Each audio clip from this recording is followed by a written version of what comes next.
is the Indian tectonic plate, and this is the Eurasian. And then they collide together.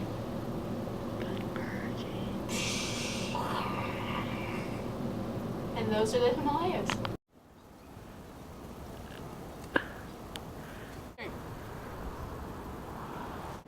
The first person to make the ascent of the Himalayas was George Mallory.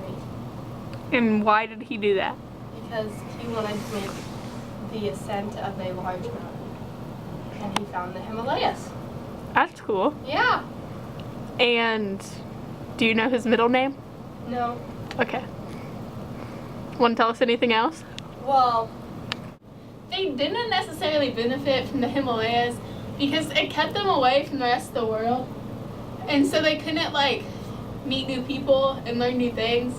So they just, like, stayed within this one culture, and they never, like, they never got to trade with other people. It says available. Sorry. From the Himalayas are the rich soil for farming uses, and the mattress. This is in my sister's. Anyways, moving on. So there's rich soil and extensive grassland and forests. Extensive. Will you tell us what that word means? There's a lot of them because they can use them. Well, animals in the Himalayas can use those grasslands and forests for habitats. That's cool. Yeah. So what kind of animals would live in those habitats? Birds.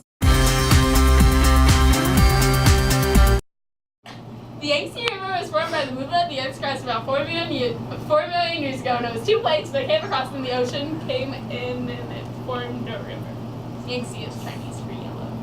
Okay, the Ba and the Shu tribes were the first to live around the Yangtze and use it to their advantage. They benefited from it because they could use it to water their crops. Then they would also use it for fishing, so that they could have food. It came polluted lately, just like all the other rivers around the world, because people aren't smart and they just make their McDonald's wrappers and they're like, yeah.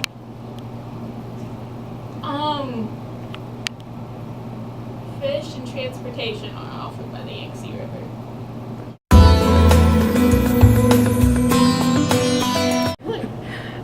Tell me! Okay, it was caused by floods.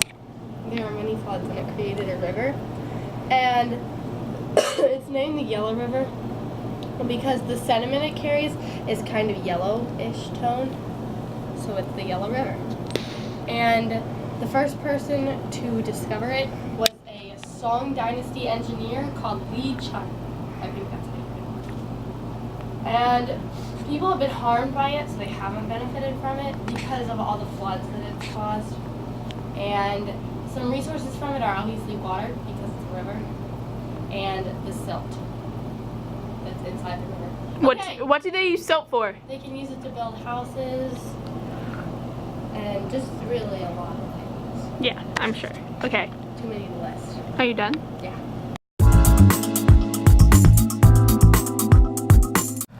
So this is modern day Japan without this thing. No, it's mine.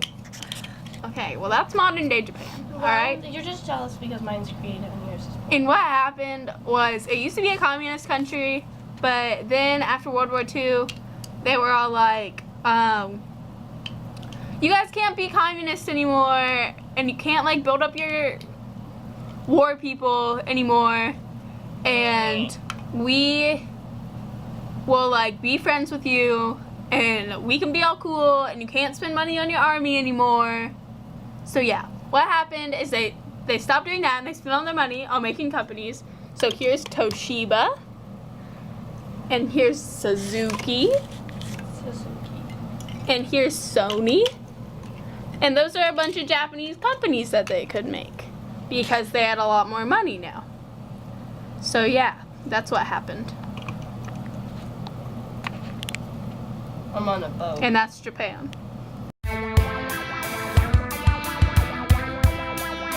This is a communist government. North Korea is a country with a communist government. Okay, so this is my representation of communist government. And what it is these are all like exactly the same.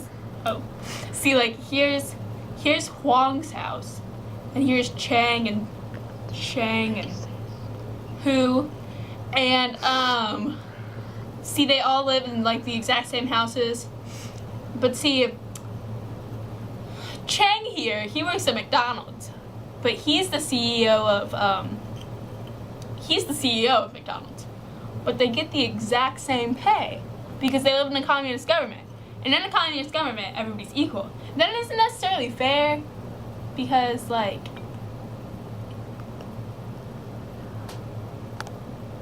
oh, okay. So that isn't necessarily fair because, like, some people have certain talents and they need to be able to use those talents, and those talents should be able to get them money. And other people have different talents that should be able to get them money. And so I just don't think it's fair, but some people could have different views on that.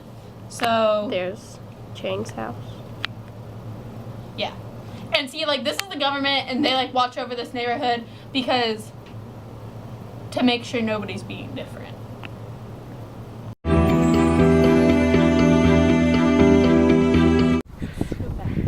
So I'm going to be talking about the Qin dynasty. And they were a hierarchy government. And one of the leaders was Hagandi, or Hagandi, I don't know how to pronounce it. And Hagandi.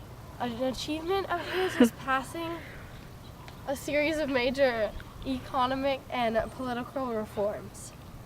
And some advancements made during this time period were they found new types of plants and farming, or plants for farming. And some inventions made were gunpowder, iron-tipped spears, and they also started to create the Great Wall of China. And some art that was popular, they made a bunch of buildings. So. The Shang, they were a monarchy, and the Tang overthrew the Xia, and that's how the Shang, like, came to be because, like, yeah. So it, like, formed and they made the Shang. And, because of trade and travel, they were able to, like, make man-made systems where, like, the water, like, out of the river, like, came this way and, like, watered the plants that were over here. And, they invented the earliest form of Chinese writing, and nobody really uses that anymore today, so that's pretty good.